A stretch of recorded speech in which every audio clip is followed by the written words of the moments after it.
Hello dear students, કેમ છો બધા? કેવી ચાલે છે પ્રિપેરેશન? આજે આપણે સદીશો 9 ચેપ્ટર ભણવા જઈ રહ્યા છીએ ધોરણ 11 નું. ધોરણ 11 ના સમતલમાં ગતિ, કાર્ય ઉર્જા પાવર અને ચાપ ગતિ આ 3 ચેપ્ટર્સમાંથી આપણે સદીશોનો પોર્શન અલગ કરી અને એક અલગ ચેપ્ટર તરીકે અભ્યાસ કરવાના છીએ. તો ચલો સ્ટાર્ટ કરીએ આજનું ચેપ્ટર. સદીશોનો અભ્યાસ કરીએ એના પહેલા ભૌતિક વિજ્ઞાન શું છે અને ભૌતિક રાશિ શું છે એ સમજવું ખૂબ જ જરૂરી છે. સદિશ શું છે? તો ભૌતિક રાશિ ના બે પ્રકાર છે. તો એને આપણે સમજીએ એના પહેલા ભૌતિક વિજ્ઞાન શું છે અને ભૌતિક રાશિ શું છે એ સમજવું ખૂબ જ જરૂરી છે. તો ચલો સ્ટાર્ટ કરીએ આજનું લેક્ચર.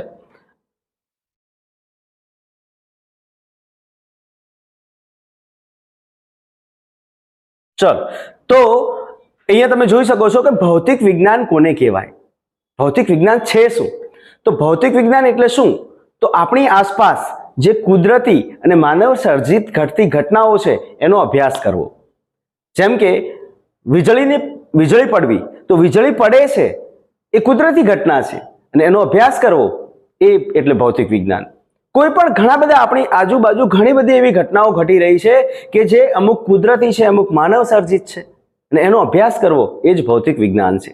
ઘણી બધી ઘટનાઓ છે, એમાંની 2-4 ઘટનાઓની ડિસ્કશન આપણે કરીએ તો કે ભાઈ તારાઓનું ટમટમવું, સૂર્યની આજુબાજુ ગ્રહોનું ફરવું, આ કેમ થઈ રહ્યું છે એનો અભ્યાસ કરવો એ જ ફિઝિક્સ. હે ને? માનો કે આપણે એક સરસ ઉદાહરણ લઈએ. એનું ઉદાહરણ છે કે ભાઈ આંબા પર કેરી પાકી અને કેરી પાકીને નીચે પડે છે, એટલે કઈ ઘટના ઘટે છે?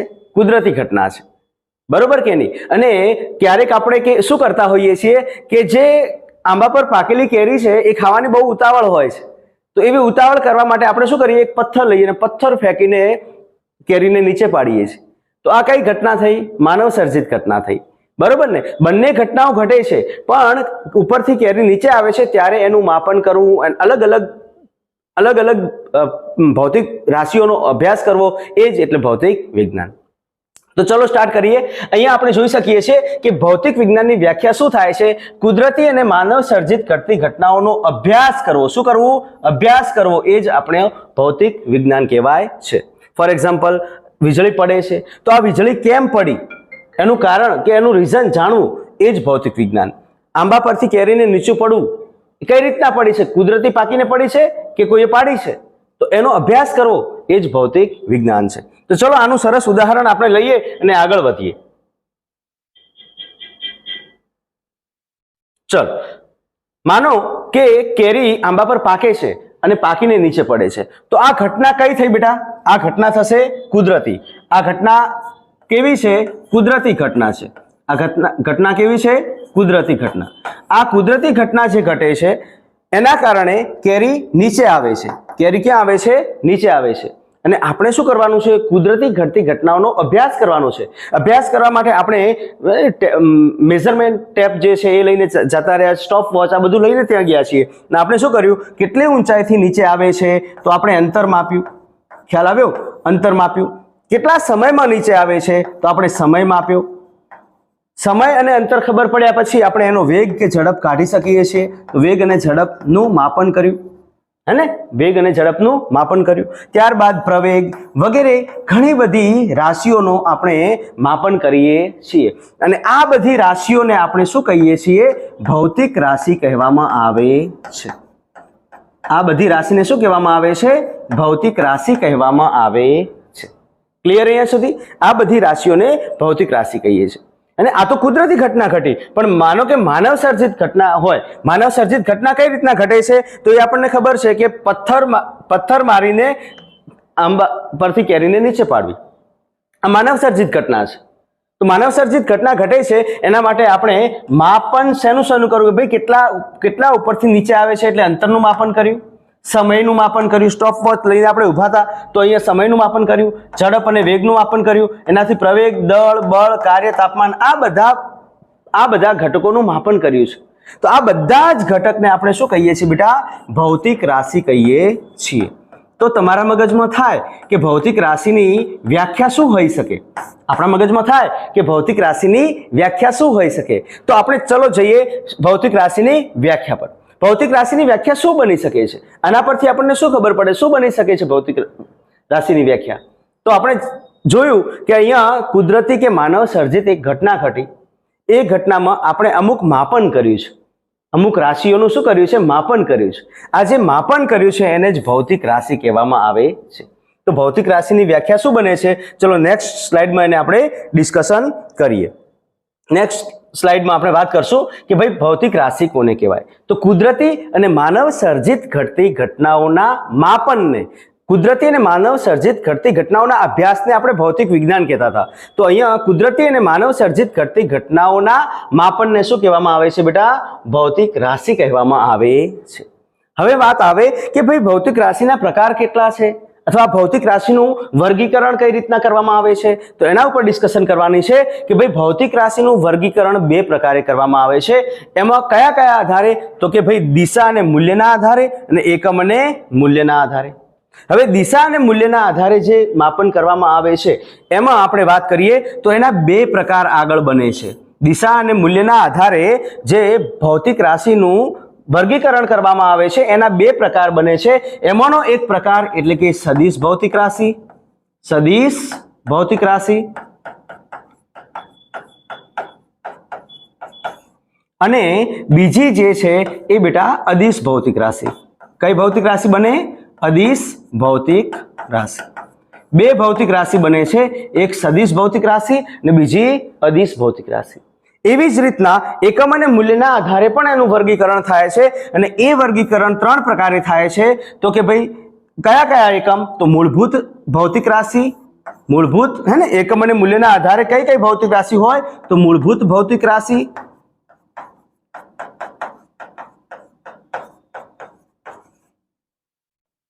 સાધિત ભૌતિક રાશિ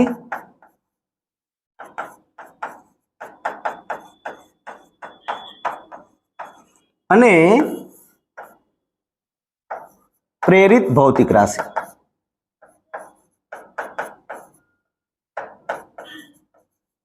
ક્લિયર? તો આવી રીતના ભૌતિક રાશિના ત્રણ પ્રકાર થાય છે. એમાં આપણે અત્યારે જે અભ્યાસ કરવાના છીએ એ સદિશ ભૌતિક રાશિનો અભ્યાસ કરવાના છીએ. કઈ ભૌતિક રાશિનો અભ્યાસ કરવાના છીએ? સદિશ ભૌતિક રાશિનો અભ્યાસ કરવાના છીએ. એટલે કે દિશા અને મૂલ્યના આધારે ભૌતિક રાશિનું જે વર્ગીકરણ છે એનો આપણે અભ્યાસ કરશું. સૌથી પહેલા સદિશ અને અદિશ શું છે એના વિશે ડિસ્કશન કરશું, એના ઉપરના સારા MCQ કરશું, અને ત્યારબાદ આપણે આગળ ડિસ્કશન આગળના ટોપિકની આપણે કરશું. તો ચલો નેક્સ્ટ આપણે સ્લાઇડમાં જશું તો આપણને ખ્યાલ આવે કે ભાઈ ભૌતિક રાશિ, ઓકે, ભૌતિક રાશિ એટલે શું? ભૌતિક રાશિના બે પ્રકાર. કયા આધારે બે પ્રકાર આપણને મળે છે? ભૌતિક રાશિના બે પ્રકાર. કટ કરો, સ્ટોપ કરી દો. કેટલી મિનિટનો પેલો વિડીયો થયો જોયો તમે? ઓકે, ચાલો બેટા. તો ભૌતિક રાશિ બે પ્રકાર. આપણે ભૌતિક રાશિના કોના આધારે વર્ગીકરણ કરવા જઈ રહ્યા છીએ? આપણે ભૌતિક રાશિનું વર્ગીકરણ જે કરવા જઈ રહ્યા છીએ એ દિશા અને મૂલ્યના આધારે વર્ગીકરણ કરીએ છીએ. કોના આધારે? દિશા અને મૂલ્યના આધારે વર્ગીકરણ થઈ રહ્યું છે. અહીંયા કોના આધારે વર્ગીકરણ થઈ રહ્યું છે બેટા? દિશા અને મૂલ્યના આધારે. તો દિશા અને મૂલ્યના આધારે બે વર્ગીકરણ થાય છે ભૌતિક રાશિના. એક અદિશ ભૌતિક રાશિ અને બીજી સદિશ ભૌતિક રાશિ. બે આપણને અહીંયા વર્ગીકરણ જોવા મળે છે, અદિશ ભૌતિક રાશિ અને સદિશ ભૌતિક રાશિ. ક્લિયર બેટા? તો અદિશ ભૌતિક રાશિ કોને કહેવાય? અદિશ ભૌતિક રાશિ આપણે કોને કહેશું? તો અદિશ ભૌતિક રાશિ માટે આપણે ડિસ્કશન કરીએ તો કે જે ભૌતિક રાશિ માત્ર મૂલ્ય ધરાવતી હોય, જે ભૌતિક રાશિ માત્ર મૂલ્ય ધરાવતી હોય એવી ભૌતિક રાશિને આપણે અદિશ ભૌતિક રાશિ કહીએ છીએ. તો આપણે લખી શકીએ કે માત્ર મૂલ્ય ધરાવતી, માત્ર મૂલ્ય ધરાવતી, ઓકે, માત્ર મૂલ્ય ધરાવતી ભૌતિક રાશિ અથવા માત્ર મૂલ્ય ધરાવે છે. અદિશ ભૌતિક રાશિ છે એ માત્ર શું ધરાવે છે બેટા? મૂલ્ય ધરાવે છે. જ્યારે સદિશ ભૌતિક રાશિની વાત કરીએ તો સદિશ ભૌતિક રાશિ મૂલ્ય અને દિશા બંને ધરાવે છે. એ મૂલ્ય અને દિશા બંને ધરાવે છે. ખ્યાલ આવી ગયો બેટા? સદિશ ભૌતિક રાશિ જે છે એ મૂલ્ય અને દિશા બંને ધરાવે છે. મૂલ્ય અને દિશા બંને ધરાવે છે. ક્લિયર બેટા? ઓકે. તો એવી ભૌતિક રાશિ જે દિશા અને મૂલ્ય અથવા મૂલ્ય અને દિશા બંને ધરાવે છે એને આપણે સદિશ ભૌતિક રાશિ કહીએ છીએ. જ્યારે એવી ભૌતિક રાશિ જે માત્ર શું ધરાવે છે? માત્ર મૂલ્ય ધરાવે છે એને આપણે કઈ ભૌતિક રાશિ કહીએ છીએ? માત્ર મૂલ્ય ધરાવતી ભૌતિક રાશિને આપણે અદિશ ભૌતિક રાશિ કહીએ છીએ. ક્લિયર અહીંયા સુધી બેટા? ચલો એના પછી બીજા પોઈન્ટની વાત કરીએ તો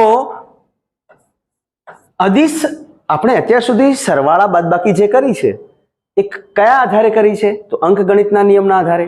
તો અદિશ ભૌતિક રાશિ જે છે એનો સરવાળો થાય છે એ શેના આધારે થાય છે? તો અંકગણિતના સરવાળાના આધારે થાય છે. તો અહીંયા જે સદિશ ભૌતિક રાશિનો જે સરવાળો થાય છે એ સરવાળો કયા આધારે થાય છે? તો અંકગણિતના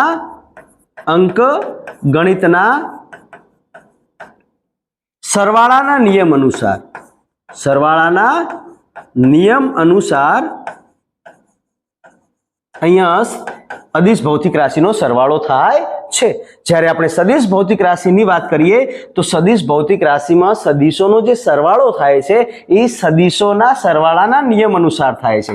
તો અહીંયા જે સરવાળો થાય છે સરવાળો કે બાદબાકી, ઓકે, સરવાળો કે બાદબાકી, આપણે અહીંયા ડિસ્કશન સરવાળાની કરશું. તો જે સરવાળો થાય છે એ સદિશોના સરવાળાના નિયમ અનુસાર થાય છે.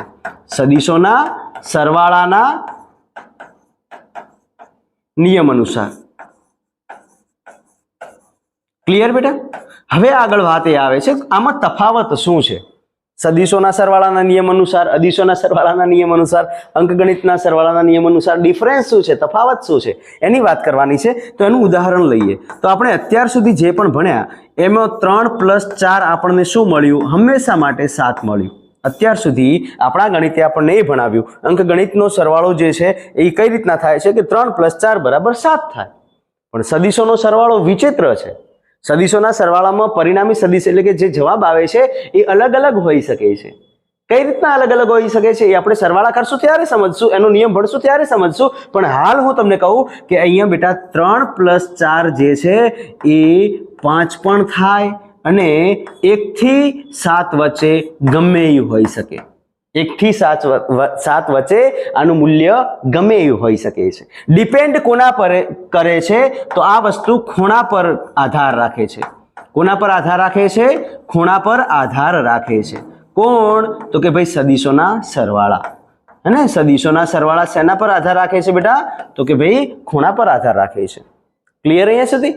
ઓકે, ચલો ત્યારબાદ આપણે ડિસ્કશન કરશું બેટા એના ઉદાહરણોની કે ભાઈ અદિશ કયા ઉદાહરણો, કઈ ભૌતિક રાશિ એવી છે કે જે અદિશ છે એની વાત કરીએ. તો અદિશ ભૌતિક રાશિના ઉદાહરણો જે છે એ છે બેટા અંતર, ઝડપ, કાર્ય, તાપમાન, સમય. આ બધા યાદ રાખવાના છે બેટા. એના ઉપર MCQ પણ આપણે ડિસ્કશન કરવાના છીએ એટલે આ બધા યાદ રાખશો આપણે. ઓકે, અંતર, ઝડપ, કાર્ય, તાપમાન, સમય યાદ કરાવો બેટા. ચલો ફટાફટ. દબાણ, વિદ્યુત પ્રવાહ અને છેલ્લે કઈ ના યાદ આવે તો વગેરે. છેલ્લે કઈ યાદ ના આવે તો વગેરે. ચલો એવી રીતના સદિશોના ઉદાહરણ ચલો ફટાફટ જણાવો. ફટાફટ સદિશોના ઉદાહરણ આપણે જાણશું. સ્થાનાંતર, અંતરનું સદિશ સ્વરૂપ એટલે કે સ્થાનાંતર, વેગ, પ્રવેગ, બળ. અહીંયા એક આવશે દળ. દળ અદિશ ભૌતિક રાશિ છે, બળ સદિશ ભૌતિક રાશિ છે. ઓકે, બળ અને પછી આવશે વેગમાન. વેગમાન ત્યારબાદ શું આવે બેટા? હે ને સ્થાનાંતર, વેગ, પ્રવેગ, બળ, વેગમાન. બોલો ફટાફટ. ટોર્ક હે ને વગેરે. હે ને વગેરે ભૌતિક રાશિઓ કઈ ભૌતિક રાશિઓ છે? સદિશ ભૌતિક રાશિઓ છે. તો ફટાફટ નોટ ડાઉન કરી લો તમારી નોટબુકમાં. ત્યારબાદ આપણે આગળની સ્લાઇડમાં ડિસ્કશન કરશું કે ભાઈ અમુક એવી ભૌતિક રાશિઓ છે કે જે દિશા અને મૂલ્ય બંને ધરાવે છે છતાં અદિશ ભૌતિક રાશિઓ છે. અને એના આધારે આપણે સદિશના જે કહેવાય કે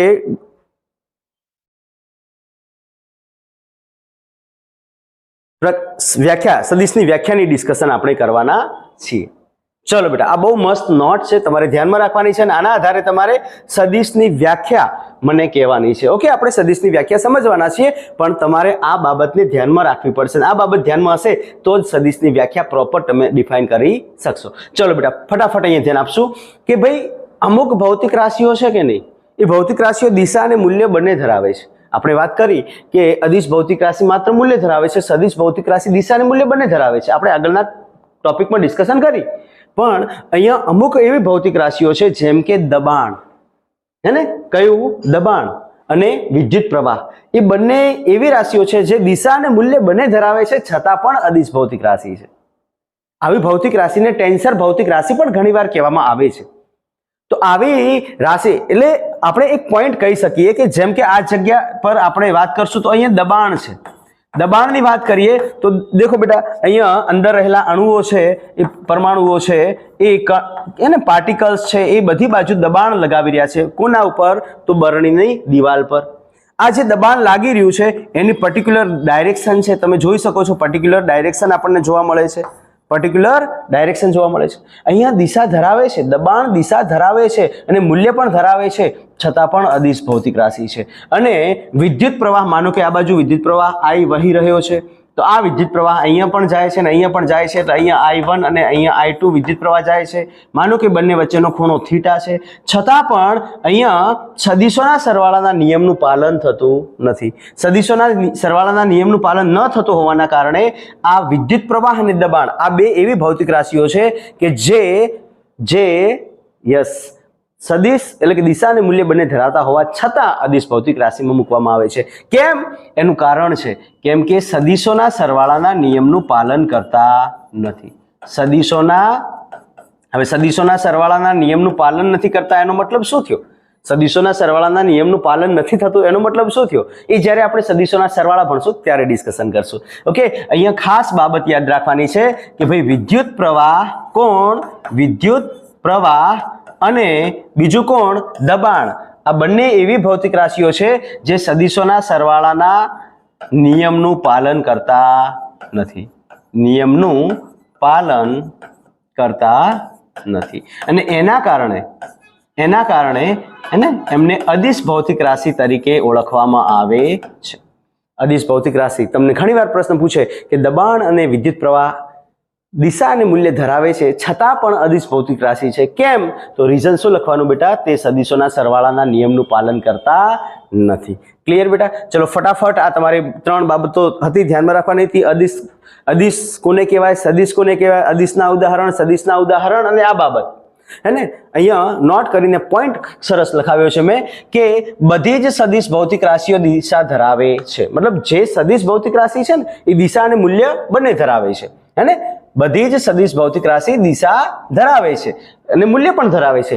પણ જે ભૌતિક રાશિ દિશા અને મૂલ્ય બંને ધરાવતી હોય, એટલે કે દિશા ધરાવતી હોય, એ સદિશ જ હોય એવું જરૂરી નથી. અને એના 2 સરસ મજાના ઉદાહરણ દબાણ અને વિદ્યુત પ્રવાહ, આ 2ના સરસ મજાના ઉદાહરણ છે. તો આપણે ધ્યાનમાં રાખવાનું છે, આ બાબત ધ્યાનમાં રાખવાની છે. ચલો તો આગળ વધીએ બેટા. ચલો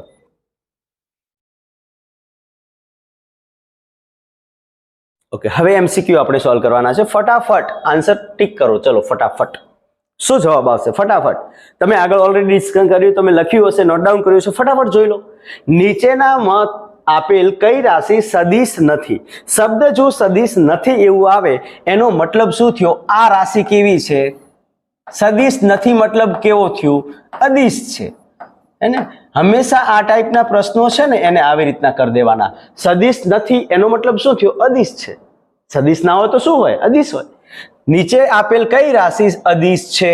એટલે મગજને ઘણું વિચારવાનું નહીં, તરત જ, હે ને, ઘણો લોડ નહીં આપવાનો, મગજને લોડ આવશે નહીં. સદિશ નથી એટલે મગજ કન્ફ્યુઝ થાય. અને સદિશ નથી ને આપણે શું કરી દેવાનું? કટ કરી દેવાનું. શું કરી દેવાનું બેટા? કટ કરી દેવાનું આપણા પેપરમાં. અને અદિશ છે એવું લખી નાખવાનું. અદિશ છે તો અહીંયા કયું અદિશ છે બેટા? બળ કઈ રાશિ છે? સદિશ. અને કાર્ય કઈ રાશિ છે? અદિશ રાશિ છે. કાર્ય આપણી કઈ રાશિ છે? અદિશ. તો બી will be the right answer. વેગમાન અને ટોર્ક બંને સદિશ ભૌતિક રાશિઓ છે, આપણે હમણાં જ આગળ ડિસ્કશન કરી. ત્યારબાદ નીચેનો બીજો પ્રશ્ન તમે જોઈ શકો છો. નીચે આપેલ કઈ રાશિ અદિશ નથી? મેં તમને શું કીધું બેટા? અદિશ નથી દેખાય એટલે એને કટ કરી દો અને અહીંયા શું લખી નાખવાનું બેટા? સદિશ છે. આનો મિનિંગ શું થાય બેટા? આ કઈ ભૌતિક રાશિ છે? સદિશ ભૌતિક રાશિ છે. તો કઈ સદિશ ભૌતિક રાશિ છે આમાં? શું દબાણ સદિશ ભૌતિક રાશિ છે? ના. આપણે અત્યારે જ વાત કરી કે આ દિશા અને મૂલ્ય બંને ધરાવે છે છતાં અદિશ છે. કેમ કે સદિશોના સરવાળાના નિયમનું પાલન કરતા નથી, એટલા માટે દબાણ અદિશ છે. ઝડપ અદિશ છે. વેગ સદિશ છે. तापमान अदिश है। तो આપણો રાઈટ આન્સર શું આવશે બેટા? વેગ will be the right answer. Clear બેટા અહીંયા સુધી? ચલો એના પછીનો પ્રશ્ન નંબર 3, નીચે આપેલ કઈ રાશિ અદિશ છે? ઓકે, સિમ્પલ છે। નીચે આપેલ કઈ રાશિ અદિશ છે? બળ અદિશ છે? ના સદિશ છે। વેગમાન સદિશ છે। ટોર્ક સદિશ છે। તો સમય કઈ રાશિ છે? અને સમય will be the right answer. સમય જે છે એ આપણી અદિશ રાશિ છે। એના પછી બહુ મસ્ત પ્રશ્ન, ચોથા નંબરનો પ્રશ્ન તમને આપ્યો છે કે નીચેનામાં કઈ ભૌતિક રાશિ મૂલ્ય અને દિશા બંને ધરાવે છે છતાં અદિશ ભૌતિક રાશિ છે? આ મસ્ત પ્રશ્ન છે। તો હમણાં આપણે ડિસ્કશન કર્યું તો ભાઈ કાર્ય મૂલ્ય અને દિશા ધરાવે છે? ના, એ તો માત્ર મૂલ્ય ધરાવે છે। ટોર્ક મૂલ્ય અને દિશા બંને ધરાવે છે પણ સદિશ છે। બળ મૂલ્ય અને દિશા બંને ધરાવે છે પણ સદિશ છે। તો વધ્યું કોણ? દબાણ। આપણે ડિસ્કશન હાલ જ કરી, દબાણ અને વિદ્યુત પ્રવાહ આ બે જે એવી ભૌતિક રાશિ છે જે દિશા અને મૂલ્ય બંને ધરાવે છે છતાં અદિશ છે, કેમ કે સદિશોના સરવાળાના નિયમનું પાલન કરી શકતા નથી। ક્લિયર બેટા? ફટાફટ લખી નાખો, ત્યારબાદ આપણે નેક્સ્ટ સ્લાઇડ પર જશું। હવે વાત કરશું કે સદિશ એટલે શું। સદિશની વ્યાખ્યાને આપણે ડિફાઇન કરવાની છે। ફટાફટ લખી નાખો, ચલો બેટા। ઓકે, ચલો બેટા આગળ વધીએ। તો હવે જુઓ બેટા, આપણે નેક્સ્ટ થિયરી પર જવાના છે। સદિશ ભૌતિક રાશિ કોને કહેવાય? સદિશ ભૌતિક રાશિ એટલે શું? ઓકે, સદિશ ભૌતિક રાશિની વ્યાખ્યા શું બની શકે? હવે એકલી એ વ્યાખ્યા નથી ચાલવાની કે એવી ભૌતિક રાશિ જે દિશા અને મૂલ્ય ધરાવે છે એને સદિશ કહેવાય, આ વ્યાખ્યા હવે ચાલવાની નથી। તો આ વ્યાખ્યા કઈ રીતના આપણે લખશું? તો વ્યાખ્યામાં થોડોક ફેરફાર કરવો પડશે। ને કેવી રીતના? એવી ભૌતિક રાશિ જે દિશા અને મૂલ્ય ધરાવે છે અને સદિશોના સરવાળાના નિયમનું પાલન કરે છે તેને સદિશ ભૌતિક રાશિ કહેવામાં આવે છે। તો એવી ભૌતિક રાશિ જે દિશા અને મૂલ્ય ધરાવતી હોય તથા સદિશોના સરવાળાના નિયમનું પાલન કરતી હોય એવી ભૌતિક રાશિને આપણે સદિશ ભૌતિક રાશિ કહીએ છીએ। સદિશ ભૌતિક રાશિ કઈ રીતના ચિહ્નિત કરવામાં આવે? કોઈ પણ ભૌતિક રાશિ સદિશ છે એવું મને ક્યારે ખબર પડે? કેવી રીતના ખબર પડે? તો કોઈ પણ ભૌતિક રાશિ સદિશ છે એના માટે આપણી પાસે બે ચિહ્ન છે। એક તો કોઈ પણ ભૌતિક રાશિ, માનો કે અહીંયા મેં એ ભૌતિક રાશિ લીધી છે, વેગ હોય તો v હોય, બળ હોય તો f હોય, ખ્યાલ આવ્યો કે નહીં? આ અલગ અલગ ભૌતિક રાશિ હોય છે। પ્રવેગ હોય તો a હોય, એવી અલગ અલગ સદિશ ભૌતિક રાશિઓ હોય જેના ઉપર હું તીર બનાવી દઉં। શું બનાવી દઉં બેટા? તીર બનાવી દઉં। તો એક તો આનું ચિહ્ન આવી રીતના બને છે ને બીજું આપેલો જે સદિશ છે એને બોલ્ડ લેટરમાં લખું। કયા લેટરમાં લખું? બોલ્ડ લેટરમાં। એને બોલ્ડ કરી દઉં। ખ્યાલ આવી ગયો કે નહીં? આપણી એનસીઆરટી બુકમાં જે છે અમુક જે કહેવાય કે ટોર્ક માટે આવી રીતના સદિશ સ્વરૂપ નથી બતાવ્યું પણ એ લોકોએ એ લેટરને બોલ્ડ કરી નાખ્યો છે। બોલ્ડ લેટર મતલબ એ સદિશ સ્વરૂપ દર્શાવે છે according to our NCERT text book. Okay, એનું નિર્દેશન કઈ રીતના કરવામાં આવે છે? નિર્દેશન એટલે શું? સદિશ કઈ રીતના રિપ્રેઝેન્ટ કરવામાં આવે છે એની વાત કરવામાં આવે છે। તો સદિશોનું નિર્દેશન છે ને એ શેના વડે કરવામાં આવે છે બેટા? તીર વડે કરવામાં આવે છે। શેના વડે કરવામાં આવે છે? તીર વડે કરવામાં આવે છે। શેના વડે કરવામાં આવે છે? તીર વડે કરવામાં આવે છે। ક્લિયર અહીંયા સુધી? તીર વડે આપણે એનું સદિશોનું નિર્દેશન કરીએ છીએ। હવે સદિશોનું નિર્દેશન મેં શેના વડે કર્યું બેટા? તીર વડે। તીરમાં એક ભાગ તીરનો કેવો હોય? તીરવાળો હોય। બીજો ભાગ કેવો હોય? સાદો હોય। તીરવાળો જે ભાગ છે એને આપણે શું કહીએ છીએ બેટા? હેડ કહીએ છીએ। હેડને ગુજરાતીમાં શું કહેવાય બેટા? શીર્ષ। અને બીજો જે ભાગ છે એને ટેઇલ કહેવાય છે। ટેઇલને ગુજરાતીમાં શું કહેવાય બેટા? પૂંછ। બરોબર કે નહીં? ઓકે, હવે જુઓ બેટા, અહીંયા ધ્યાન રાખવાની બાબત છે। આ જે તીર છે એ સદિશ દર્શાવે છે। તીરનો આગળનો ભાગ જે તીરવાળો ભાગ છે, જે પોઇન્ટેડ ભાગ છે એને શીર્ષ કહેવાય ને પૂંછ પાછળનો ભાગ કહેવાય। અહીંયા સદિશે કંઈક સમક્ષિતિજ સાથે કંઈક ખૂણો બનાવ્યો છે, માનો કે થીટા ખૂણો બનાવ્યો છે। તો આ થીટા ખૂણો શું દર્શાવે છે અને આ તીરની લંબાઈ શું દર્શાવે છે એની આપણે વાત કરવાની છે। તો તીરની જે લંબાઈ છે એ લંબાઈ બેટા શું દર્શાવે છે? સદિશનું મૂલ્ય દર્શાવે છે। શું દર્શાવે છે? સદિશનું મૂલ્ય દર્શાવે છે। જ્યારે ખૂણો જે છે એ ખૂણો, આપેલ ખૂણો છે એ સદિશની દિશા દર્શાવે છે। શું દર્શાવે છે બેટા? સદિશની દિશા દર્શાવે છે। આ બાબત ખૂબ ધ્યાનમાં રાખવાની। તીર જે છે, તીરની જે લંબાઈ છે એ લંબાઈ મને શું આપે છે બેટા? મૂલ્ય આપે છે, આપેલ સદિશનું મૂલ્ય। માનો કે બે તીર આપ્યા છે આપણને, બે સદિશ આપ્યા છે। આ એ સદિશ છે અને આ બી સદિશ છે। શું આ બંને સદિશ તીરની લંબાઈ સમાન છે? ના, તીરની લંબાઈ અલગ અલગ છે। તો મને તમે એ જણાવો કે કયા સદિશનું મૂલ્ય વધારે હશે? સ્પષ્ટ દેખાય છે કે તીરની લંબાઈ જેની વધારે એનું મૂલ્ય વધારે, તો અહીંયા બી સદિશનું મૂલ્ય વધારે હશે. કોના સાપેક્ષે? એ સદિશના સાપેક્ષે. ખ્યાલ આવી ગયો કે નહીં બેટા? તો અહીંયા મેં નોટ કરીને લખ્યું છે કે તીરની લંબાઈ આપેલ સદિશનું મૂલ્ય દર્શાવે છે જ્યારે બે સદિશો વચ્ચેનો ખૂણો કે કોઈ પણ તીર જે છે અને સમક્ષિતિજ સાથે બનાવેલો ખૂણો જે છે એ શું દર્શાવે છે? દિશા દર્શાવે છે. ઇન શોર્ટ, જે ખૂણો છે એ દિશા દર્શાવે છે, જે લંબાઈ છે એ સદિશનું મૂલ્ય દર્શાવે છે. આ બાબત તમારા મગજમાં સ્પષ્ટ હોવી જોઈએ. ક્લિયર બેટા? ફટાફટ લખી નાખો. ચલો,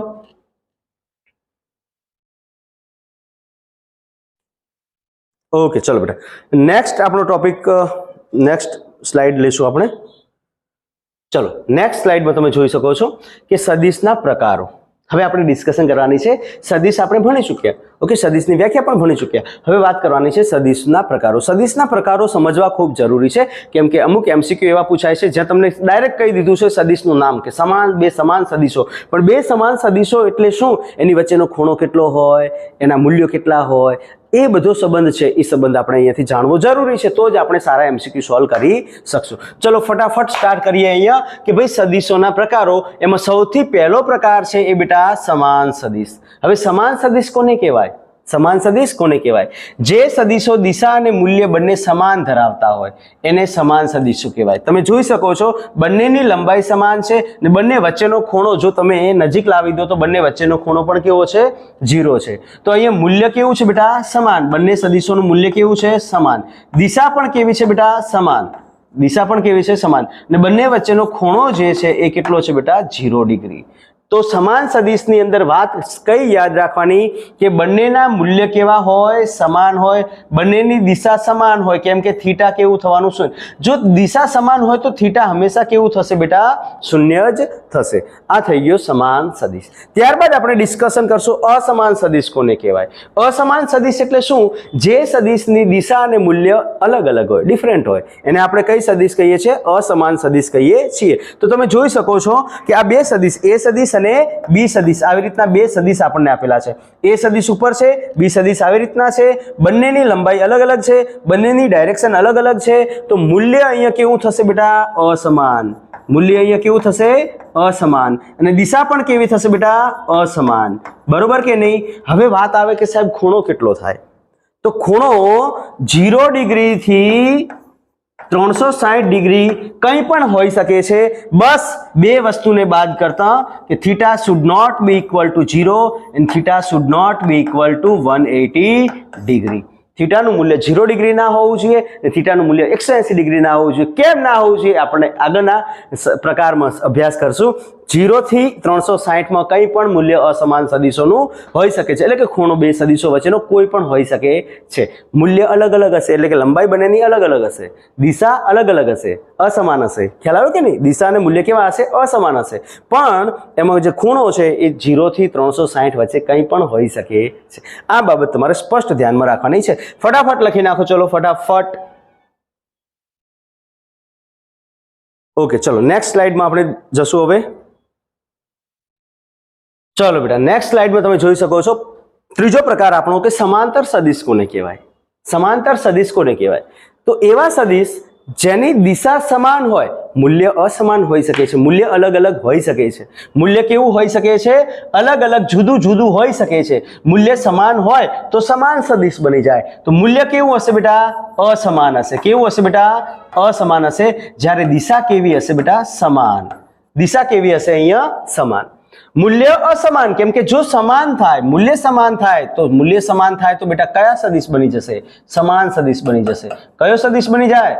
સમાન સદિશ. પણ મૂલ્ય કેવું હોવું જોઈએ? અસમાન. તો મૂલ્ય અસમાન હોય, મૂલ્ય અસમાન હોય, ઓકે, મૂલ્ય કેવું હોય? અસમાન હોય. જ્યારે દિશા કેવી હોય? સમાન હોય. એવા સદિશોને આપણે કયા સદિશ કહીએ છીએ? સમાંતર સદિશ કહીએ છીએ.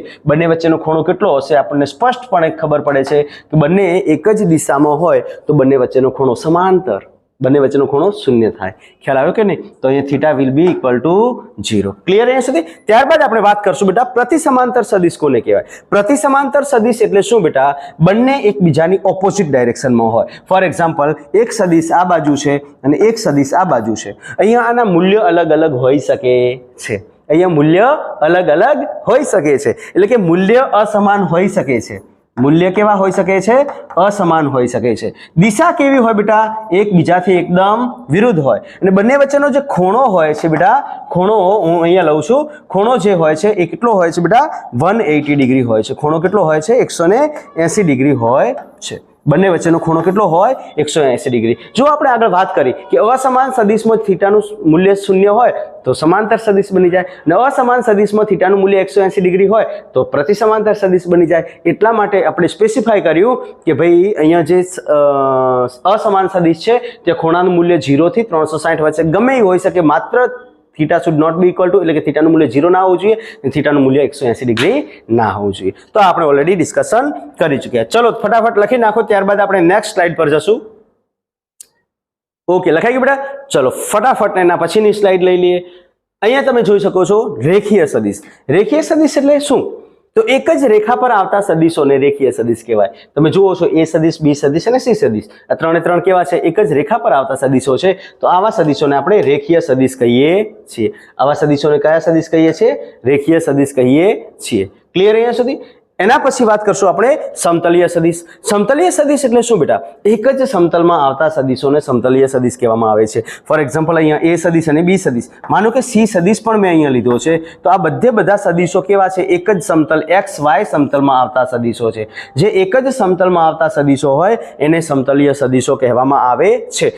કોઈ પણ બે સદિશ, એક નોટ કરીને આપણે વાત ધ્યાનમાં લેવાની છે, કોઈ પણ બે સદિશ હંમેશા સમતલીય હોય છે. કોઈ પણ બે સદિશ હોય ને, કોઈ પણ બે સદિશ હંમેશા સમતલીય હોય છે. કોઈ પણ બે સદિશ હંમેશા કેવા હોય છે બેટા? સમતલીય હોય છે. આ બાબત તમારે ધ્યાનમાં રાખવાની. કઈ રીતના બે સદિશ સમતલીય હોય? ઉદાહરણ સમજીએ આપણે. ફોર એક્ઝામ્પલ મારી પાસે એક આ એ સદિશ છે ને બી સદિશ છે, બરોબર? આ અત્યારે કયા સમતલમાં છે? આ સમતલ એટલે આપણું XY સમતલ છે, XY સમતલમાં છે. માનો કે મેં આને આ ડાયરેક્શન ચેન્જ કરી તો સમતલ બદલાઈ ગયું, પણ છે તો એક જ સમતલમાં. માનો કે આને ચેન્જ કર્યું, સમતલ બદલાઈ ગયું, પણ છે તો એક જ સમતલમાં. ખ્યાલ આવ્યો કે નહીં? તો કોઈ પણ બે સદિશ હંમેશા સમતલીય હોય. આ બાબત આપણે ધ્યાનમાં રાખવાની છે. હા, 2 થી વધારે સદિશો હોય, 3 કે 4, તો એ સમતલીય હોય એવું જરૂરી નથી, કેમ કે ત્રીજો સદિશ જો આવે તો સમતલ બદલાવાની શક્યતાઓ હોય છે. તો આ બાબત ધ્યાનમાં રાખવાની છે. ચલો ફટાફટ લખી નાખો, ત્યારબાદ આપણે ડિસ્કશન કરશું નેક્સ્ટ સ્લાઇડની. ઓકે, નેક્સ્ટ બીજા પ્રકારો આપણે ડિસ્કશન કરવા જઈ રહ્યા છે. આ મોસ્ટ આઈએમપી પ્રકાર છે. સહવર્તી સદિશ કોને કહેવાય? સહવર્તી સદિશ એટલે શું? સહવર્તી સદિશ કોને કહેવાય અથવા સહવર્તી સદિશ એટલે શું? સહવર્તી શબ્દ ખાસ યાદ રાખજો, કેમ કે ઘણીવાર પ્રશ્નમાં પૂછાય છે કે બે સહવર્તી બળો. હવે સહવર્તી બળ સહવર્તી એટલે શું એ જ ખબર ના હોય તો બે સહવર્તી બળોને આપણે આઈડેન્ટિફાય કે એના ઉપર MCQ સોલ્વ કરી શકશું નહીં. તો એના માટે શું કરવાનું બેટા? એના માટે આ યાદ કરી લેવાનું છે. બે સહવર્તી બળો એટલે શું? એક જ બિંદુ પર લાગવા વાળા સદિશોને સહવર્તી બળો કહેવામાં આવે છે. એક જ બિંદુ પર લાગવા વાળા સદિશોને સહવર્તી બળો કહેવામાં આવે છે. ફોર એક્ઝામ્પલ તમે જોઈ શકો છો અહીંયા એક જ બિંદુ છે, એના ઉપર આ બાજુ બળ લાગે છે, આ બાજુ બળ લાગે છે, આ બાજુ બળ લાગે છે. તો આ ત્રણે ત્રણ બળ છે એ કેવા છે બેટા? સહવર્તી બળ છે. કેવા બળ છે? સહવર્તી બળ છે. ખ્યાલ આવ્યો કે નહીં? તમે જોઈ શકો છો કે આ બ્લોક છે, બ્લોક ઉપર નીચેની તરફ વજન બળ લાગે છે, આ બાજુ ઘર્ષણ બળ લાગે છે અને આ બાજુ લંબ બળ લાગે છે. તો આ જે લંબ બળ અહીંયા આ જે લાગે છે એ બધા કઈ જગ્યા પર લાગે છે? એક જ બિંદુ પર લાગતા.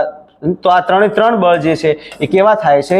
તો સહવર્તી બળોની જોડ બનાવે છે. તો આ સહવર્તી બળ એક જ બિંદુ પર લાગવા વાળા સદિશોને સહવર્તી બળ કહીએ છીએ. ત્યારબાદ વાત કરીએ તો કે શૂન્ય સદિશ કોને કહેવાય? શૂન્ય સદિશ એટલે શું? જેનું મૂલ્ય શૂન્ય હોય. ડાયરેક્શન આપણે એને કોઈ પણ હોઈ શકે છે, ડાયરેક્શનથી કોઈ લેવા દેવા નથી, પણ એનું મૂલ્ય જ શૂન્ય હોય. એવો સદિશ જેનું મૂલ્ય જ શૂન્ય હોય એને આપણે શૂન્ય સદિશ કહીએ છીએ. ફોર એક્ઝામ્પલ આ એ સદિશ છે. ઓકે, આ એ સદિશ છે, પણ આ જે છે આ શૂન્ય સદિશ છે. શૂન્ય સદિશ હંમેશા બિંદુવત હોય. શૂન્ય સદિશ હંમેશા બિંદુવત હોય, પણ આ એટલો ઇમ્પોર્ટન્ટ નથી. આના ઉપર ઘણું ધ્યાન આપવાની જરૂર નથી. મેઇન મોસ્ટ આઈએમપીમાં આ છે. ઓકે, તમારા માટે આઈએમપી શબ્દ વાપરશું તો પણ ઓછું નથી, કેમ કે ઘણીવાર પ્રશ્ન આપણે ગતિના નિયમોની અંદર પ્રશ્નો કરશું ત્યારે એમાં તમને જોવા મળશે પ્રશ્નની અંદર સહવર્તી બળો શબ્દ વાપરવા આવે. સહવર્તી એટલે એક જ બિંદુ પર લાગવા વાળા બળો. ક્લિયર બેટા? અહીંયા સુધી ફટાફટ લખી નાખો. ચલો ત્યારબાદ હવે નેક્સ્ટ સ્લાઇડની વાત કરીએ. ચલો બેટા, નેક્સ્ટ મોસ્ટ આઈએમપી એકમ સદિશ કોને કહેવાય? મોસ્ટ આઈએમપી એકમ સદિશ કોને કહેવાય? એકમ સદિશ એટલે શું? એકમ સદિશ એટલે જેનું મૂલ્ય કેવું હોય? એક જ હોય. પણ દિશા દર્શાવવા માટે એનો ઉપયોગ થતો હોય એવા સદિશોને આપણે એકમ સદિશ કહીએ છીએ. ને એને કઈ રીતના રિપ્રેઝેન્ટ કરવામાં આવે છે એની આપણે ડિસ્કશન કરી લઈએ. હે ને, એકમ સદિશ એટલે શું? સદિશનું મૂલ્ય. એકમ સદિશ હે ને, એકમ સદિશ એક એવો સદિશ છે જેનું મૂલ્ય એકમ હોય એટલે કે એક જ હોય, પણ તેનો ઉપયોગ માત્ર ને માત્ર શેના માટે થાય છે? દિશા દર્શાવવા માટે થાય છે. આવા સદિશોને આપણે કયા સદિશો કહીએ છીએ? એકમ સદિશો કહીએ છીએ. ક્લિયર અહીંયા સુધી બેટા? ચલો હવે આગળ વધીએ આપણે કે ભાઈ આને કઈ રીતના રિપ્રેઝેન્ટ કરવામાં આવે છે. તો એકમ સદિશ હંમેશા ઉપર આપણે કેપ બનાવીને દર્શાવતા હોઈએ છીએ. એ કેપ વડે દર્શાવવામાં આવે છે. એકમ સદિશને કઈ રીતના દર્શાવવામાં આવે છે? એ કેપ અથવા એ હેટ પણ કહેવામાં આવે છે. એ કેપ વડે દર્શાવવામાં આવે છે. હવે કઈ રીતના સર આવ્યું આવી રીતના? તો આપણે વાત કરી કે કોઈ પણ સદિશ ભૌતિક રાશિ છે, માનો કે આ એ સદિશ ભૌતિક રાશિ છે, તો સદિશ ભૌતિક રાશિ મૂલ્ય પણ ધરાવે છે, બરોબર કે નહીં? હે ને, સદિશ ભૌતિક રાશિ શું ધરાવે છે? મૂલ્ય પણ ધરાવે છે અને દિશા પણ ધરાવે છે. તો આપણને માનો કે આ સદિશ ભૌતિક રાશિ એ સદિશ આપી છે, તો એ સદિશનું કંઈક મૂલ્ય પણ હશે, એ સદિશનું કંઈક મૂલ્ય પણ હશે ને એ સદિશની કંઈક દિશા પણ હશે. ખ્યાલ આવ્યો કે નહીં બેટા? તો આ એ સદિશ માટે આ કોઈ સદિશ ભૌતિક રાશિ છે. કઈ ભૌતિક રાશિ છે બેટા? સદિશ ભૌતિક રાશિ છે. એમાં આ સદિશ ભૌતિક રાશિનું શું છે બેટા? મૂલ્ય છે અને આ શું છે બેટા? એ આપેલ દિશા છે. મેં તમને વાત કરી કે એકમ સદિશને એ કેપ વડે દર્શાવવામાં આવે છે જેનું મૂલ્ય કેટલું હોય છે? એક જ હોય છે. જેનું મૂલ્ય કેટલું હોય છે? એકમ સદિશનું મૂલ્ય, એકમ સદિશ માનો કે આપ્યો છે, એનું મૂલ્ય માનાંકમાં મૂલ્ય આપે એ હંમેશા કેટલું હોય છે? એક જ હોય છે. ને એનો ઉપયોગ માત્ર ને માત્ર શેના માટે થાય છે? તો કે ભાઈ દિશા દર્શાવવા માટે એનો ઉપયોગ થાય છે. આનો ઉપયોગ માત્ર ને માત્ર શેના માટે થાય છે? દિશા દર્શાવવા માટે થાય છે. ઓકે, અહીંયા આવી રીતના લખીએ છીએ. તો એકમ સદિશનું સૂત્ર શું બનશે બેટા?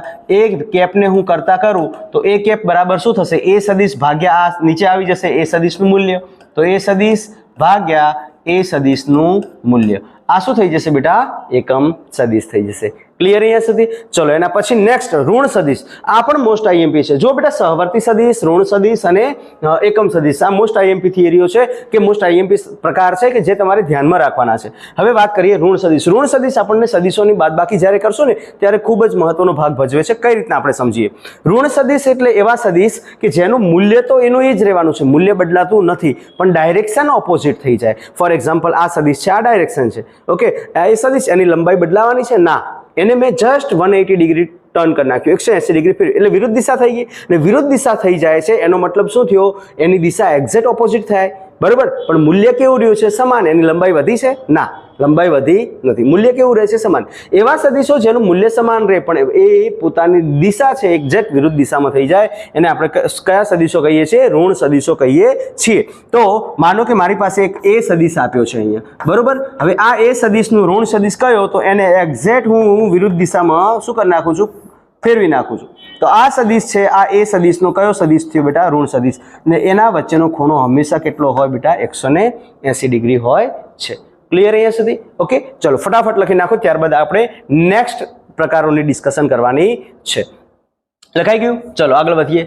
જો બેટા સ્થાન સદિશ, અને સ્થાન સદિશ પણ ખૂબ જ મહત્વનો ભાગ ભજવે છે. સ્થાન સદિશ એટલે શું? આપણને ખબર છે કે કોઈનું સ્થાન ક્યારેય પણ ડાયરેક્ટ આપણે માપી શકતા નથી. ફોર એક્ઝામ્પલ કોઈ પણ ઉદાહરણ લો, કોઈ પણ સ્થાન છે તો એ સ્થાનનું હંમેશા, માનો કે ગુજરાત, તો ગુજરાત ક્યાં આવ્યું? તો ભારતમાં પશ્ચિમમાં આવ્યું છે, એ આપણને ખબર છે. ખ્યાલ આવ્યો કે નહીં? માનો કે કોઈ સિટી છે, એ સિટી ક્યાં આવ્યું? તો કે ગુજરાતમાં આવ્યું છે. સુરત ક્યાં આવ્યું? તો કે ગુજરાતમાં આવ્યું છે. વડોદરા ક્યાં આવ્યું? ગુજરાતમાં આવ્યું છે. અમદાવાદ ક્યાં આવ્યું? ગુજરાતમાં આવ્યું છે, બરોબર. ગુજરાત ક્યાં આવ્યું? ભારતમાં આવેલું છે. ભારતમાં ક્યાં આવ્યું છે? પશ્ચિમ તરફ આવેલું છે. જુનાગઢ ક્યાં આવ્યું છે? તો કે ભાઈ સૌરાષ્ટ્રમાં આવ્યું છે, એટલે કે આપણો જે પશ્ચિમ ભાગ, ગુજરાતના પશ્ચિમ ભાગમાં. કચ્છ ક્યાં આવ્યું? ગુજરાતના પશ્ચિમ ભાગમાં. તો હંમેશા કોઈ પણ પદાર્થ કે કોઈ પણ વસ્તુનું સ્થાન છે ને એ હંમેશા કોઈ ઉદ્ગમ બિંદુના સાપેક્ષે ધ્યાનમાં લઈને કરવામાં આવતું હોય છે. તો આ બાબત આપણે ધ્યાનમાં રાખવાની છે. તો હંમેશા કોઈ પણ સદિશ જે પદાર્થનું સ્થાન દર્શાવે છે એને સ્થાન સદિશ કહીએ છીએ. ને સ્થાન સદિશ હંમેશા ઉદ્ગમ બિંદુને ધ્યાનમાં રાખીને એના સાપેક્ષે જ લેવામાં આવે છે. ફોર એક્ઝામ્પલ આ પી બિંદુનું સ્થાન મારે જોવું છે તો પી બિંદુનું ઉદ્ગમ બિંદુથી જે અંતર છે આ અંતરને આપણે સ્થાન સદિશ કહીએ છીએ. ઉદ્ગમ બિંદુથી પી બિંદુ વચ્ચેનું જે અંતર છે અને આપણે શું કહીએ છીએ બેટા? સ્થાન સદિશ કહીએ છીએ. એટલે કે અહીંયા પી બિંદુનું ઉદ્ગમના સાપેક્ષે જે દિશા દર્શાવે છે આ સદિશ છે ને, આ એક પ્રકારનો સદિશ છે. આ સદિશ કંઈક મૂલ્ય પણ ધરાવે છે ને આ સદિશની કંઈક દિશા પણ છે, તો દિશા અને મૂલ્ય બંને ધરાવતું હોવાના કારણે એ શું બની જશે? સ્થાન સદિશ બની જશે. ક્લિયર બેટા? ઓકે, અહીંયા પી અને અહીંયા આપણે આને આરપી સદિશ પણ લખી શકીએ છીએ. આરપી સદિશ પણ લખી શકીએ છીએ કેમ કે પી બિંદુનું સ્થાન દર્શાવે છે એટલા માટે. તો આવા સદિશો સ્થાન સદિશ થશે. ચલો એના પછી નેક્સ્ટ થિયરીમાં જઈએ, સ્થાનાંતર સદિશ. એના પછીનો જે આપણો પોઈન્ટ છે એ કયો છે? તો કે ભાઈ સ્થાનાંતર સદિશ કોને કહેવાય? સ્થાનાંતર સદિશની વાત કરીએ તો બેટા હાલ જ આપણે વાત કરી, માનો કે કોઈ એક સદિશ છે જે એ બિંદુનું સ્થાન દર્શાવે છે. કોનું સ્થાન દર્શાવે છે? એ બિંદુનું સ્થાન દર્શાવે છે અથવા એ જગ્યા પરનું સ્થાન દર્શાવે છે. ક્લિયર? હવે આ પદાર્થ છે એ બિંદુથી ચાલીને બી બિંદુ પર આવી જાય છે, એટલે કે એણે કંઈક સ્થાનાંતર કર્યું છે. તો અહીંયા આ જે આર એ વેક્ટર છે એ બિંદુનું સ્થાન દર્શાવે છે અને આર બી વેક્ટર છે એ શું દર્શાવે છે બેટા? બી બિંદુનું સ્થાન દર્શાવે છે. તો અહીંયા તમે જુઓ કે પદાર્થ ક્યાંથી ક્યાં જાય છે? આર એ થી બી જાય છે. ક્યાંથી ક્યાં જાય છે? એ થી બી જાય છે. તો અહીંયા જે આ સદિશ છે જે પદાર્થનું સ્થાનાંતર દર્શાવે છે આને આપણે કયો સદિશ કહીએ છીએ? સ્થાનાંતર સદિશ કહીએ છીએ. ખ્યાલ આવી ગયો બેટા? ઓકે, આ સદિશ છે એને આપણે કયો સદિશ કહીએ છીએ? સ્થાનાંતર સદિશ કહેવામાં આવે છે. તો આ બાબત સ્પષ્ટપણે તમારા ધ્યાનમાં હોવી જોઈએ. સ્થાનાંતર સદિશ, અત્યારે ખાલી વ્યાખ્યાઓ ધ્યાનમાં રાખો. એવો સદિશ જે પદાર્થનું સ્થાનાંતર દર્શાવે એને સ્થાનાંતર સદિશ કહેવાય. એને આપણે ડીપમાં આગળ ભણવાના છીએ. ચલો ફટાફટ લખી નાખો. ઓકે, ચલો બેટા. તો નેક્સ્ટ આપણો જે પ્રકાર છે પરિણામી સદિશ. પરિણામી સદિશ ખૂબ મહત્વનો ભાગ ભજવે છે. પરિણામી સદિશ એટલે શું? ચલો ફટાફટ અહીંયા તમે આકૃતિ પરથી જોઈ શકો છો. આપણે પરિણામી સદિશ એટલે શું, કઈ રીતના આપણે ડિસાઈડ કરી શકીએ કે પરિણામી સદિશ શું છે, એમ કઈ રીતના વ્યાખ્યાયિત કરી શકશું? ઓકે બેટા, તો ચલો પરિણામી સદિશ કોને કહેશું? તો જ્યારે બે કે બે થી વધુ સદિશોની અસર એક સદિશ વડે દર્શાવવામાં આવે એને આપણે પરિણામી સદિશ કહીએ છીએ. ફોર એક્ઝામ્પલ એક સરસ મજાનું ઉદાહરણ આપણે અહીંયા લીધું છે. માનો કે અહીંયા આપણી પાસે શું છે? એક ગાડી છે. એ ગાડીને ટો કરીને પોલીસની બે ગાડી લઈ જઈ રહી છે. ટો કરી રહી છે મતલબ આ પોલીસની ગાડી છે એના દ્વારા આ બાજુ બળ લાગી રહ્યું છે અને આ જે પોલીસની ગાડી છે એના દ્વારા આ દિશામાં બળ લાગી રહ્યું છે, જ્યારે આ બીજી ગાડી છે એના દ્વારા આ બાજુ બળ લાગી રહ્યું છે. તમે જુઓ આ ગાડી પર બળ જે છે એ આ બાજુ પણ લાગે છે અને આ બાજુ પણ લાગી રહ્યું છે, પણ ગાડી કઈ દિશામાં જઈ રહી છે? સીધે સીધી જઈ રહી છે. મતલબ શું થયો કે બળની દિશામાં જ ગતિ કરી રહી છે. ખ્યાલ આવ્યો કે નહીં? માનો કે જે બળ આ બાજુ લાગી રહ્યું છે, ચોખ્ખું બળ કઈ બાજુ લાગી રહ્યું છે? જે દિશામાં એ ગતિ કરી રહી છે એ જ દિશામાં લાગી રહ્યું છે.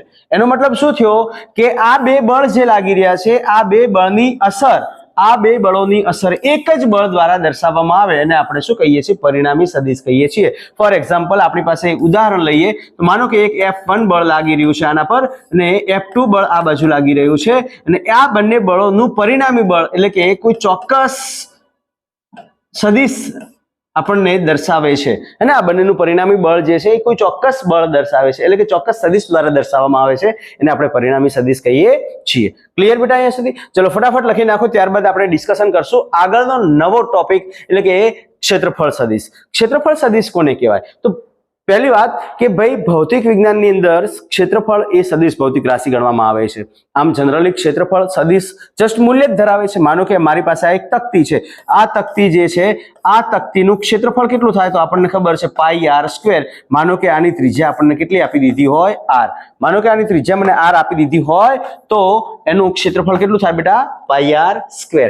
તો બેટા અહીંયા ધ્યાન રાખવાની બાબત કઈ છે કે ક્ષેત્રફળ સદિશ આપણે વાત જો ભૌતિક વિજ્ઞાનમાં ક્ષેત્રફળને સદિશ ભૌતિક રાશિ ગણતા હોઈએ તો માત્ર મૂલ્યથી ચાલશે નહીં, મારે દિશા પણ જોઈશે. તો આ ક્ષેત્રફળની દિશા કઈ થશે? તો દિશા હંમેશા જે સમતલમાં તકતી છે એ સમતલને લંબ એટલે કે ઉપરની તરફ કે નીચેની તરફ કોઈ પણ દિશામાં હોઈ શકે છે. ખ્યાલ આવી ગયો? અને એ હંમેશા આ સમતલ સાથે કેવું હશે બેટા? લંબ. ક્ષેત્રફળ સદિશ જે છે એ ક્ષેત્રફળ સદિશ હંમેશા જે આપેલ તકતી કે આપેલ પદાર્થ છે એનું જે ક્ષેત્રફળ છે એ ક્ષેત્રફળ સાથે સપાટી સાથે હંમેશા કેવું હશે? લંબ હશે. આ બાબત ધ્યાનમાં રાખવાની છે. ક્લિયર બેટા? અહીંયા તમે આ જે સપાટી છે ને આ સપાટીને આપણે કઈ સપાટી કહીએ? ખુલ્લી સપાટી કહેવામાં આવે છે. આ સપાટીને કઈ સપાટી કહેવામાં આવે છે? ખુલ્લી સપાટી કહેવામાં આવે છે. બંને બાજુથી ઓપન છે. ખ્યાલ આવી ગયો કે નહીં? આ પણ સરસ ઉદાહરણ છે. માનો કે આની ત્રિજ્યા આપણને r આપી છે તો આનું ક્ષેત્રફળ કેટલું થાય પાઈ r સ્ક્વેર, એ આપણને ખબર છે. પણ આની ડાયરેક્શન જે છે એ ડાયરેક્શન હંમેશા એની સપાટી સાથે કેવું હશે? લંબ. આ બાજુ પણ હોઈ શકે છે અને સપાટી સાથે લંબ આ બાજુ પણ હોઈ શકે છે. હવે એ કયા આધારે મારે નક્કી કરવું કે કઈ દિશા મારે લેવાની? તો એના માટે આપણે 12મા ધોરણમાં ભણવાના છીએ, ડીપમાં ભણવાના છીએ કે ક્ષેત્રફળ સદિશની દિશા મારે કઈ રીતના લેવી એને સમજશું 12મા ધોરણમાં. પણ અત્યારે ખાલી એક ઉદાહરણથી સમજાવું છું. માનો કે ચુંબકીય ક્ષેત્ર આ દિશામાં ઉપરની તરફ લાગી રહ્યું છે, આ દિશામાં ઉપરની તરફ લાગી રહ્યું છે. તો અહીંયા જે ચુંબકીય ક્ષેત્ર લાગી રહ્યું છે એ ચુંબકીય ક્ષેત્રની દિશામાંનો કયો છે એક ક્ષેત્રફળ સદિશ? આ દિશા લેવાની. તો મારે ક્ષેત્રફળ સદિશની આ દિશા લેવાની થતી નથી. ચુંબકીય ક્ષેત્ર જે દિશામાં છે એ દિશામાં ક્ષેત્રફળ સદિશની દિશા લેવાની થાય. માનો કે વિદ્યુત ક્ષેત્ર છે તો વિદ્યુત ક્ષેત્ર આ બાજુ લાગી રહ્યું છે તો વિદ્યુત ક્ષેત્ર જે દિશામાં છે એ જ દિશામાં મારે ક્ષેત્રફળ સદિશને લેવું, નહીં કે એની વિરુદ્ધ દિશામાં લેવાનું. ક્લિયર બેટા? આ કેવી સપાટીઓ છે બેટા? ખુલ્લી સપાટી છે. ખુલ્લી સપાટી માટે ક્ષેત્રફળ સદિશની દિશા બંને બાજુ હોય છે. આ એક સપાટી છે, આ બાજુ પણ ક્ષેત્રફળ સદિશ હોઈ શકે છે, આ બાજુ પણ ક્ષેત્રફળ સદિશ હોઈ શકે છે. ખુલ્લી સપાટી છે. સમતલ સપાટી. સમતલ સપાટી એટલે જેની લંબાઈ પહોળાઈ કે ત્રિજ્યા હોય પણ જેની થિકનેસ એટલે કે જાડાઈ ના હોય એવા પદાર્થો, એવી તકતીઓ. ક્લિયર? ચલો બેટા ફટાફટ લખી નાખો. ત્યારબાદ આપણે ડિસ્કશન કરીએ કે માનો કે જે આ ખુલ્લી સપાટીઓ છે એવી બંધ સપાટી હોય તો શું કરવાનું?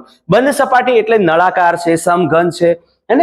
આ બધી સપાટીઓ કેવી સપાટીઓ થઈ જાય છે? બંધ સપાટીઓ થઈ જાય છે. હવે તમે જુઓ અહીંયા જે નળાકાર છે આ નળાકાર બંધ સપાટી છે તો આનું ક્ષેત્રફળ સદિશ ક્યાં હોઈ શકે? ક્ષેત્રફળ સદિશ હંમેશા આ સપાટીને લંબ અને બહારની તરફ, આ સપાટીને લંબ અને બહારની તરફ, આ સપાટીને લંબ અને બહારની તરફ, આ સપાટીને પણ લંબ અને બહારની તરફ હોય છે.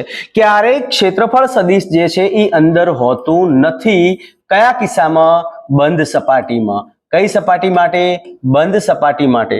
કઈ સપાટી માટે બેટા? બંધ સપાટી માટે.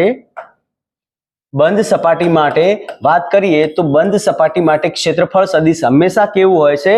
સપાટીની બહારની તરફ હોય છે. ફોર એક્ઝામ્પલ આપણી પાસે આ એક સમઘન છે તો આનું ક્ષેત્રફળ સદિશ હંમેશા સપાટીની બહારની તરફ, હંમેશા સપાટીની બહારની તરફ. આ બાજુ પણ સપાટીની બહારની તરફ, આ બાજુ પણ સપાટીની બહારની તરફ, આ બાજુ પણ સપાટીની બહારની તરફ. આ સપાટીની અંદરની તરફ ક્ષેત્રફળ સદિશની દિશા આપણે લઈ શકશું નહીં. એવી જ રીતના અહીંયા પણ ક્ષેત્રફળ સદિશની દિશા જે છે એ સપાટીને લંબ પણ સપાટીની બહારની તરફ હોય છે, અંદરની તરફ આપણે લેતા નથી. તો અહીંયા નોટ લખેલી છે કે ખુલ્લી સપાટી એટલે કે 2 ડાયમેન્શન માટે ક્ષેત્રફળ સદિશ બંને બાજુ હોય છે, જ્યારે બંધ સપાટી માટે ક્ષેત્રફળ સદિશ હંમેશા સપાટીની બહારની બાજુ કે બહારની તરફ જ હોય છે, જે આપણે અહીંયા ડિસ્કશન કરી નાખ્યું છે. ચલો ફટાફટ લખી નાખો, ત્યારબાદ આપણે નેક્સ્ટ વાત કરી દઈશું. ઓકે ચલો બેટા લખાઈ ગયું. આગળ વધીએ તો હવે જો બેટા સદિશોનું સમાંતર સ્થાનાંતર આ ખૂબ જ મહત્વનો ભાગ ભજવે છે. સદિશોનું સમાંતર સ્થાનાંતર એટલે શું? તો સદિશને એક સ્થાનથી બીજી સ્થાને લઈ જવું પણ એની દિશા અને મૂલ્ય બદલ્યા વગર. ફોર એક્ઝામ્પલ આપણી પાસે અહીંયા એક સદિશ આપ્યો છે. માનો કે આ એ સદિશ છે. આ એ સદિશને હું એનું સ્થાન બદલું છું. શું કરું છું બેટા? અહીંયા હું એનું સ્થાન બદલું છું. શું કરું છું? અહીંયા એનું સ્થાન બદલું છું.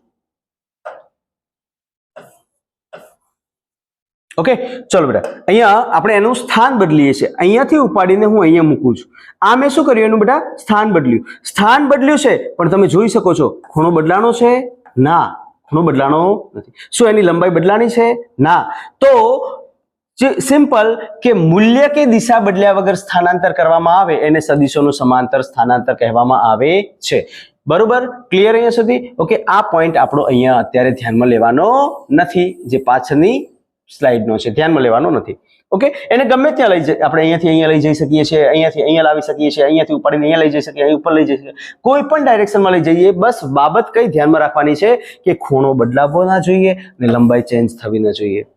ખ્યાલ આવી ગયો બેટા? સમાંતર સ્થાનાંતર આ ક્યાં ભણશું? તો જ્યારે બે સદિશો વચ્ચેના ખૂણાનું ડિસ્કશન કરશું ત્યારે આ ખૂબ કામ આવવાનું છે. જ્યારે બે સદિશોના સરવાળાના નિયમને અભ્યાસ કરશું ત્યારે આ ખૂબ જ કામ આવવાનું છે. એટલે આ બાબત ધ્યાનમાં રાખવાનું. સદિશોનું સમાંતર સ્થાનાંતર એટલે શું? દિશા કે મૂલ્ય બદલ્યા વગર. દિશા ન બદલવી એનો મતલબ ખૂણો એનો જ રહેશે, મૂલ્ય ન બદલવું એનો મતલબ એની લંબાઈ પણ એની એ જ રહેશે. તો દિશા અને મૂલ્ય બદલ્યા વગર જ્યારે કોઈ પણ પદાર્થનું કે કોઈ પણ સદિશનું સ્થાન બદલવામાં આવે એને આપણે સદિશોનું સમાંતર સ્થાનાંતર કહેતા હોઈએ છીએ. ચલો ફટાફટ આગળ વધશું. હવે બે સદિશ સદીશો વચ્ચેના ખૂણાની ડિસ્કશન કરવાની છે. ઓકે, બે સદીશો વચ્ચેનો ખૂણો ખૂબ જ મહત્વનો ભાગ ભજવે છે. ખૂબ જ મહત્વનો ભાગ ભજવે છે બેટા. બે સદીશો વચ્ચેનો ખૂણો ત્યારે જ આપણે ધ્યાનમાં લેવાનો છે જ્યારે બંને સદીશો યા તો ટેલ ટુ ટેલ જોડાયેલા હોય યા તો શેનાથી જોડાયેલા હોય, હેડ ટુ હેડ જોડાયેલા હોય.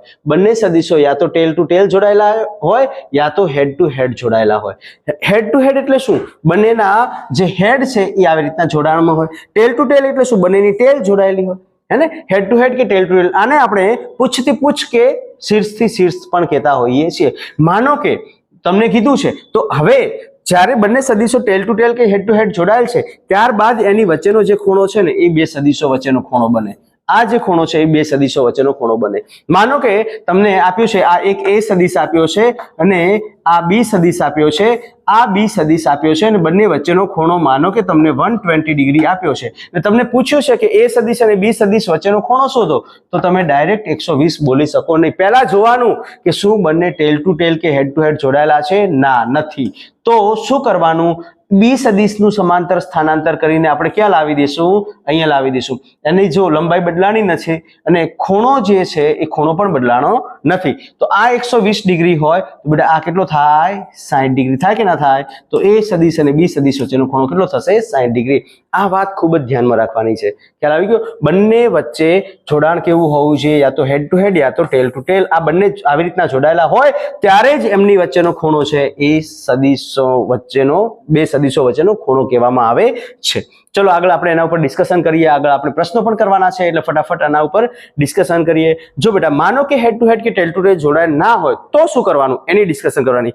માનો કે આ એ સદીશ છે અને બી સદીશ છે, બંને વચ્ચેનો ખૂણો કેટલો આપ્યો છે? 120 ડિગ્રી આપ્યો છે. બંને કેવા જોડાયેલા છે? હેડ ટુ ટેલ જોડાયેલા છે. કેવા જોડાયેલા છે? હેડ ટુ ટેલ જોડાયેલા છે. જો આ બંને હેડ ટુ ટેલ જોડાયેલા હોય તો એનું શું કરશું? આપણે પેરેલલ શિફ્ટિંગ કરશું. પેરેલલ શિફ્ટિંગ કરીને તમે એ ને અહીંયા લઈ જઈ શકો છો, એને અહીંયા લઈ જઈ શકો છો. અધરવાઇઝ બી ને પકડીને અહીંયાથી અહીંયા લાવી શકો છો, બી ને પકડીને અહીંયાથી અહીંયા લાવી શકો છો. તો સમાંતર સ્થાનાંતર કરવાનું છે, સ્થાન બદલવાનું છે સમાંતરી. ઓકે, તો અહીંયા તમે જુઓ બેટા, જ્યારે આનું સ્થાનાંતર કરવામાં આવે છે આ ખૂણો 120 હતો તો આ ખૂણો કેટલો થશે બેટા? 120 માઇનસ 180 માઇનસ 120 એટલે 60 ડિગ્રી થશે. ખ્યાલ આવી ગયો બેટા? અહીંયા ખૂણો કેટલો થશે? 180 માઇનસ 120 બરાબર 60 ડિગ્રી થાય. તો આ ખૂણો આપણને કેટલો મળશે? 60 ડિગ્રીનો. એના માટે એક શોર્ટ ટ્રીક પણ છે જે તમારે ધ્યાનમાં રાખવાની છે કે હંમેશા કોઈ પણ હે ને શોર્ટ ટ્રીક અહીંયા આપણને આપી છે. શોર્ટ ટ્રીક દેખાતી નથી પણ શોર્ટ ટ્રીક આપણે જોઈ લઈએ અહીંયાથી. ઓકે, બે સદીશો વચ્ચેનો ખૂણો છે એ 180 માઇનસ થીટા થાય. ઓકે, માનો કે બે સમાન મતલબ બે સદીશો છે એ ટેલ ટુ ટેલ કે હેડ ટુ હેડ જોડાયેલ ના હોય, હેડ ટુ હેડ કે ટેલ ટુ ટેલ જોડાયેલ ના હોય, એવા કિસ્સામાં હેડ ટુ હેડ કે ટેલ ટુ ટેલ જોડાયેલ ના હોય એવા કિસ્સામાં શું કરવાનું છે? બે સદીશો વચ્ચેનો ખૂણો છે એ ખૂણો કેટલો લેવાનો છે? તો એના માટે theta is equal to 180 degree minus જે પણ આપેલો ખૂણો હોય આલ્ફા બીટા ગામા એ આપણો જવાબ આવશે. ઓકે, ક્લિયર બેટા? પણ કન્ડિશન આવે છે, એ કન્ડિશન પણ હું તમને સમજાવું છું. આગળ આપણે હવે પ્રશ્નની વાત કરી લઈએ. ચલો ફટાફટ નેક્સ્ટ પ્રશ્નની વાત કરીએ. જો બેટા તમને પ્રશ્ન આપી દીધો છે કે પ્રતિ સમાંતર સદીશમાં બે સદીશો વચ્ચેનો ખૂણો કેટલો હોય?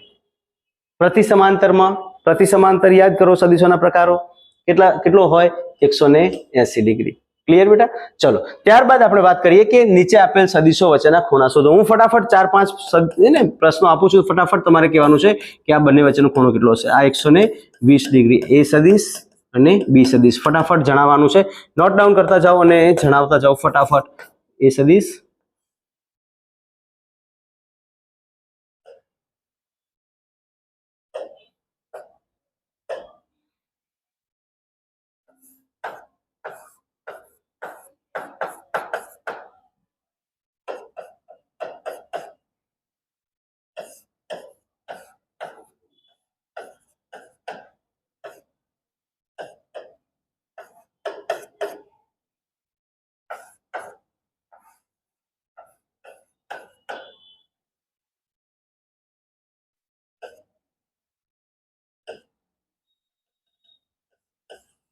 ચલો બેટા ફટાફટ અહીંયા બંને સદીશો એ સદીશ અને બી સદીશ છે.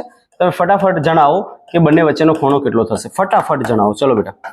ઓકે, અહીંયા જુઓ બેટા, એ સદિશ અને બી સદિશ વચ્ચેના ખૂણાની વાત કરવામાં આવે તો અહીંયા તમે જુઓ, પહેલા સૌથી પહેલી નજર તમારી અહીંયા જવી જોઈએ કે બંને હેડ ટુ હેડ કે ટેલ ટુ ટેલ જોડાયેલા છે કે નહીં. જો નથી તો આપણી પાસે સંબંધ છે theta is equal to 180 minus આપેલ ખૂણો એટલે કે 120 એટલે બરાબર 60 ડિગ્રી. ડાયરેક્ટ શોર્ટકટ તમે એપ્લાય કરો. અધરવાઇઝ સમાંતર સ્થાનાંતર કરો, અહીંયા આવશે તો આ ખૂણો 120 છે, આ ખૂણો કેટલો થશે 60 ડિગ્રી. અહીંયા પણ જોઈએ તો આનું સમાંતર સ્થાનાંતર કરીને ઉપર લઈ જશું, એ સદિશને ઉપર લઈ જશું, આ 150 છે તો આ કેટલો વધશે 30 ડિગ્રી. અથવા તમે theta is equal to 180 minus 150 degree કરશો તો તમને શું મળશે 30 ડિગ્રી. અહીંયા તમે જુઓ બંને જોડાણ કેવા છે, હેડ ટુ હેડ છે તો બંને વચ્ચેનો ખૂણો જે છે એ જ ખૂણો આપણે લઈ લઈશું. અહીંયા જોડાણ કેવું છે, ટેલ ટુ ટેલ છે તો બંને વચ્ચેનો જે ખૂણો છે એ ખૂણો જ આપણે લઈ લઈશું. અહીંયા શું થશે બોલો, ચલો ફટાફટ અહીંયા શું થશે. અહીંયા તમે જુઓ એ સદિશ અને બી સદિશ, અહીંયા એ સદિશ અને બી સદિશ વચ્ચેનો ખૂણો નથી આપ્યો આપણને, અહીંયા એની દિશામાંનો ખૂણો આપ્યો. તો એ સદિશને સમાંતર સ્થાનાંતર કરશો તો જે પણ ખૂણો અહીંયા આપ્યો છે એ જ ખૂણો આપણે ધ્યાનમાં લઈશું. અહીંયા થીટા ખૂણો આપ્યો છે તો થીટા ખૂણો જ આપણે ધ્યાનમાં લઈશું. ક્લિયર બેટા અહીંયા સુધી? ઓકે, તો આ થઈ ગયા બેટા સદિશોના સમાંતર સ્થાનાંતર અને સદિશો વચ્ચેના ખૂણાના પ્રશ્નો. ઓકે, તો અમુક સદિશોના પ્રશ્નો આપણે આપી દઈશું તમને ડીપીપી ના ફોર્મેટમાં. ઓકે, અહીંયા અત્યારે આપણે લેતા નથી, બહુ લેન્થી વિડીયો લેક્ચર થઈ રહ્યું છે તો આજનું લેક્ચર આપણે અહીંયા સુધી જ રાખશું. નેક્સ્ટ વિડીયો લેક્ચરમાં આપણે સદિશોની દિશા જે છે એને પણ અભ્યાસ કરશું. નેક્સ્ટ લેક્ચરમાં આપણે સદિશોના સરવાળાનું પણ ડિસ્કશન કરવાની છે. તો આજે જે મેં કરાવ્યું છે તમે રિવિઝન કરતા રહેજો, તમારી તબિયત સાચવજો. All the best.